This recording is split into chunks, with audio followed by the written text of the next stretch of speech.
What's up guys? Welcome again sa aking channel. And for today's vlog, pupunta tayo ngayon sa firework festival dito sa may Busan guys. And as of now, naglalakad na ako kasama ng mga papunta. Ayan, ang daming tao ngayon sa ngayon.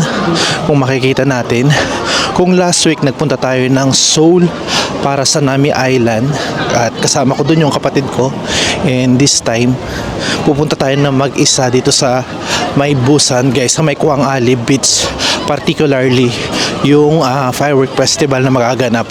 Today is November 9 and as of now 7 o'clock na, so magsisimula yung fireworks ng 8 o'clock, so on time pa naman tayo. As you can see, yung mga attendees is naglalakad papunta dun sa Kuang Ali. So bumaba ako kanina sa may Guangnam Station. Bali from my place pumunta ako sa may Hyundai, tapos sumakay ako doon ng train papunta rito sa Guangnam guys. And ngayon naglalakad na kami papuntang Kuang Ali Beach guys. And sa palagay ko itong road na to is inoccupied talaga nila para sa walking at wala kayong makikitang dumadaan na taxi or bus for this event. Ayan, nakakatuwa kasi marami namang kasama. Ayan, at isasama ko kayo guys at ipapakita ko sa inyo kung ano yung mga ganap na kung ano yung mga nagaganap dito sa may firework festival dito sa may Busan guys. Tignan nyo guys, ang lalaki ng mga building dito. Sa mga gilid-gilid may mga doon nagtitinda ng mga foods, and marami ring mga establishment, coffee shop, tsaka mga street food sa mga gilid-gilid guys. Ayun guys, after 5 minutes na paglalakad, parang medyo nasisilayan na natin yung pinaka-entrance ng Kuang Ali Beach. Pero as of now, ang ipapakita ko sa inyo ay kung gaano karami yung mga pupuntang tao. Ayan, sa ngayon ang mga nakikita ko more on Koreans, no? Kukunti lang yung mga foreigner. And sa makikita nyo, marami kayong mga makikitang siktang or mga restaurant na pwedeng kainan dito. So sa mga hindi pala nakakaalam guys, ang Kuang Ali Beach ay isa sa mga pinaka-popular na beach dito sa may Busan guys. Kung magpupunta kayo ng Hyundai, so malapit na malapit lang siya, pwede nyo siyang i-taxi or bus, and syempre train guys. Syempre ang pinakamabilis yung taxi, no? Pero yun din yung pinakamahal. So ako naman, since hindi naman ako may time pa at hindi naman nagmamadali, so nag-train ako kanina. And marami ako nakasabay at marami ring nakasabay na bumaba dito. And as expected, marami talaga yung pupunta tong event na to. So once a year lang siya, by November siya ginaganap. And sa 9 years ko mahigit dito sa South Korea, kasi ito yung first time, kaya grinab ko na, since ito na rin yung last time na mag-i-stay ako dito sa South Korea. And as expected, kapag maraming crowd, ayan, may mga pulis dyan na nag-organize para iwas sa mga gulo. Ready sila just in case na magkaroon ng mga accident or gulo. Ayan, maraming mga kapulisan banda doon guys, and ini-instruct nila kung saan yung tamang daanan papunta doon sa venue. And sumusunod lang tayo sa agos as usual. Ayan guys, so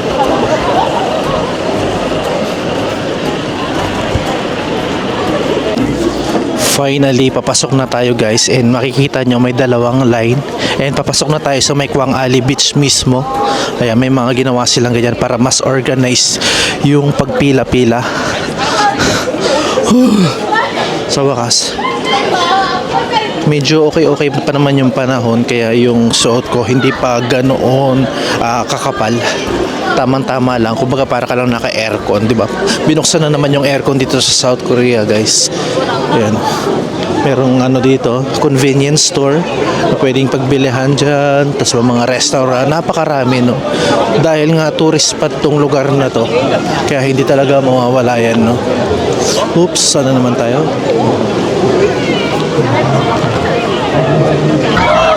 Wow, guys, so 7 o'clock pa lang pero nagsisimula na yata yung firework festival.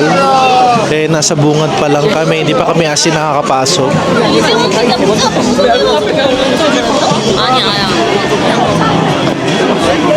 And ito na nga guys, nasa harap na tayo ng Quang Ali Beach.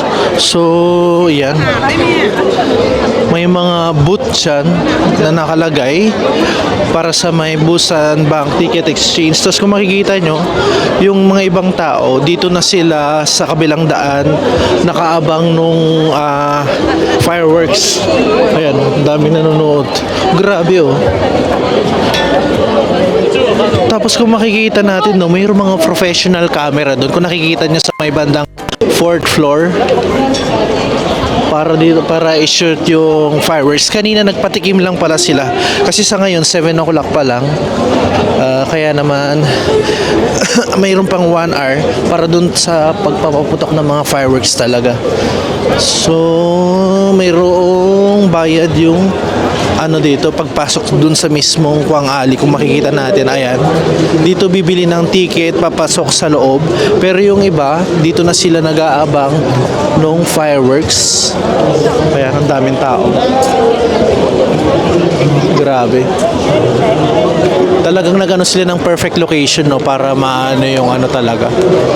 Para makuhanan ng maganda. Puro mga professional na camera yan. Siguro sa mga main station yung ano na yan. Mga channel ba? Ayan. Ayun oh, yung entrance pala dito is around 70,000 won. Depende pa sa seat. So, naunang naubos yung parang pinaka-VIP seat which is 100,000 won or equivalent sa 4,000 pesos sa Pinas, guys. And ako, dito na lang din ako sa labas since makikita rin naman. And hindi lang naman ako. So, nakikita natin banda dyan, no? Maraming mga tao na dyan na lang dumidiskarte sa magitna na sila ng daan. Yung iba naman, dumiskarte sa mga restaurant kung saan sila magkakaroon ng sa harap yung pwesto.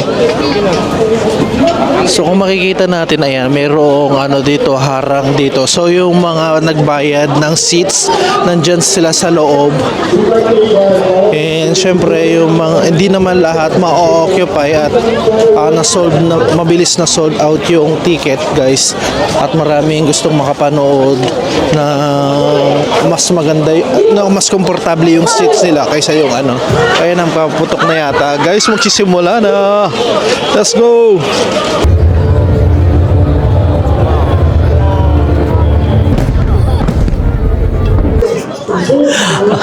As of now, nagpatikim lang pala sila, hindi pa nagsimula talaga yung firework festival, no?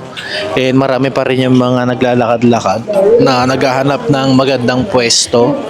Since ano pa lang ngayon, 7:07, so 8 o'clock pa kasi yung official talaga na pag-start nung fireworks. Pero as of now, marami na kayong makikita sa daan na nakaupo dyan. Wala na silang pakialam, no? Basta magkaroon lang sila ng magandang pwesto.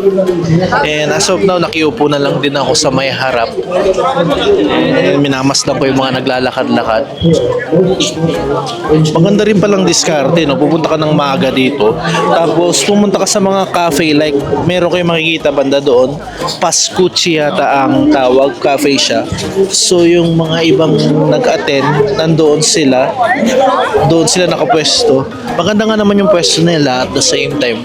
Hindi na sila kailangan magbayad ng malaking entrance. Unlike sa mga gusto talagang komportable na kailangan magbayad talaga ng malaking entrance fee. Ayan.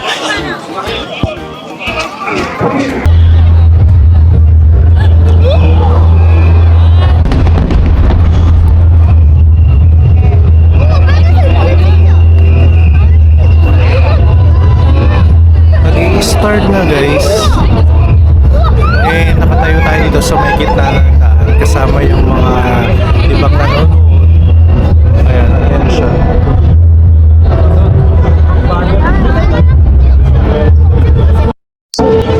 Nagsisimula pa lang siya.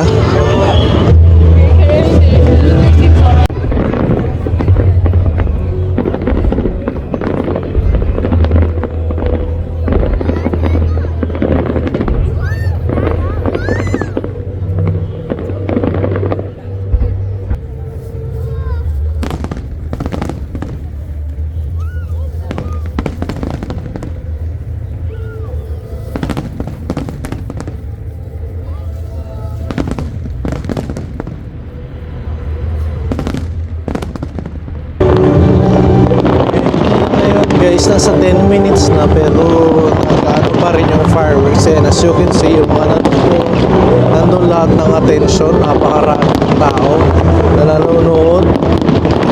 Hoping na naririnig nyo ako. Diba, kita nyo ba yung mga nanonood? Dito lang kami sa gitna ng daan, nanonood guys.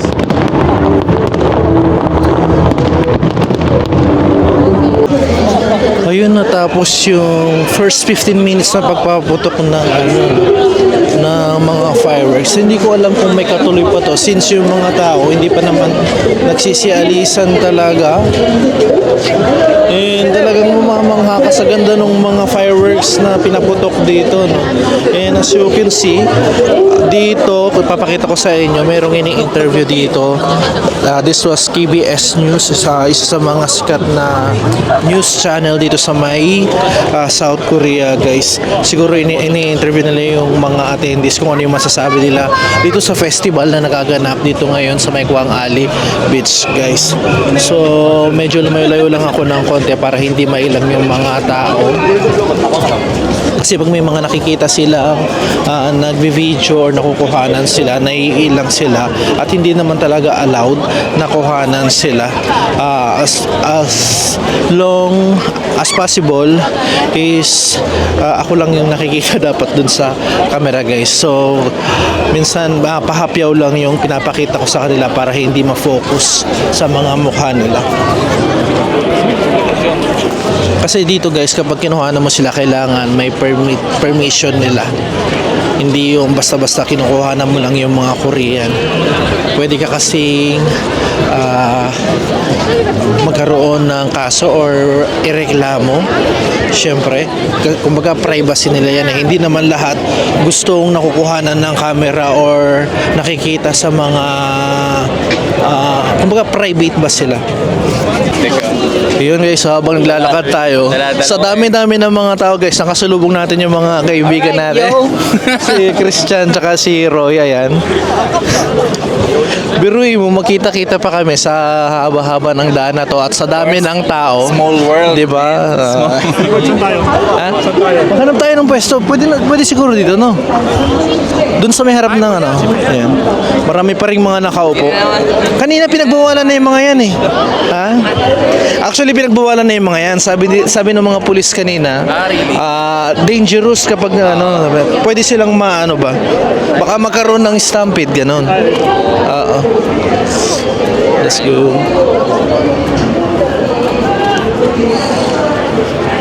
Ayan o, naghanap tayo ng pwesto. Ayan. So, kanina, yung first 15 minutes, medyo may harang kasi kaya humanap tayo ng medyo maganda-ganda. Ayan, kasama natin si Christian tsaka si Roy. Let's go. Magsisimula na ang second half. Ayan, bali yung pangalawang second half is nagsisimula na, guys, as of now. And dito sa second half, may mga kasama tayo, yung mga kasamaan ko sa trabaho na si Roy at saka si Christian. Alright. Ayan sila, guys.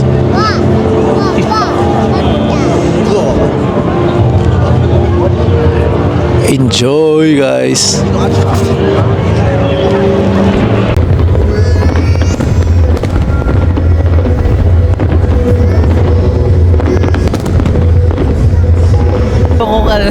Sino mo na video ang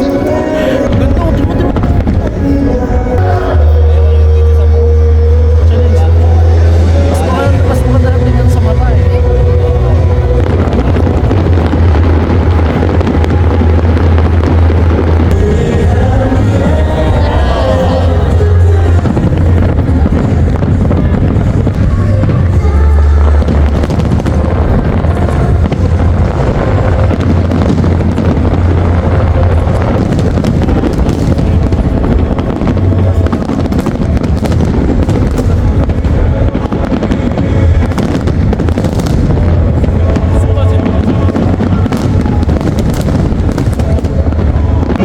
Wow, ganda, pre. Oh, grabe.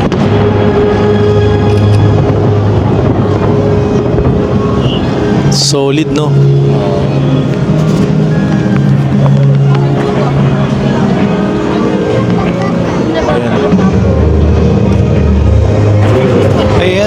guys, almost 1 hour yung firework festival and patapos na siya. Ayan. Nandito pa yung mga kasama and yung mga attendees nagsisimula ng magsialisan. Ayan siya guys. Oh, grabe. Ang ganda. Sa mga gustong ma-experience, meron pa rin ito. Yearly naman siya. More on November. Dito sa may Kuwang Ali Beach sa may Busan, guys. I-experience nyo siya kasi napakasulit niya talaga. Kahit na hindi kayo mag-entrance, ay sulit na rin kahit dito lang sa gitna ng daan. Ayan. Ayan. Yung kasama natin nagpapapicture. Nandyan si Roy at saka si Alano. Ayan guys. Oh. Diba? Isang roll lang ulit. Siguro mga ilang sandali na lang kami dito. Eh naalis na rin kami, uuwi at hahabulin pa namin yung bus papunta sa amin. And habang nag-aano tayo, papakita natin yung paligid guys. Ayun, no? Dito sa may Kuwang Ali Beach, yung pinakaharap niya is napakaraming building or mga ano dyan, pwedeng inuman or mga restaurant. At saka meron ding mga arcade dyan na pwedeng maglaro. And sa ngayon, dahil may harang, hindi natin makita ng buo yung pinaka-Kuwang Ali, no? Tsaka yung bridge mismo na makikita.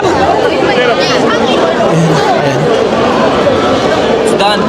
Yeah, it's done. It's finally done and lahat nagsisialisan na yung mga attendees ngayon guys. Oh. Ayan. Lahat yan dito lang yan sila sa daan, sa dami niyan, no? And iba pa yung mga nasa loob mismo niyan na nagbayad ng mga entrance. Woohoo! Yes, madali lang talaga pumunta dito. And as of now, paalis na kami and napagkasunod namin na sa Hyundai na kami sasakay papunta sa amin. Imbis na pupunta kami ng Sasang which is 17 station from here while Hyundai is 6 station lang kaya mas ano. Tapos napagkasunduan namin na kakain kami ng kahit na ano lang doon since nandito na rin lang kami, di ba? Ayan. Yung mga kasama natin, di ba? And syempre ang videographer ni Roy na si paring Alana. Oh yeah. Ayun, Brad. Sabay mo yun, Brad. Oops. Alam mo na paano Diba? Sa sobrang dami ng tao, siksikan na guys. So ayan, no, nakakabanggaan na. So kailangan dahan-dahan lang kasi pwedeng mag-cause ng stampede just pag masyadong harsh, no? Or yung masyadong nagmamadali. Hindi naman kailangan magmadali. Kailangan safe lang.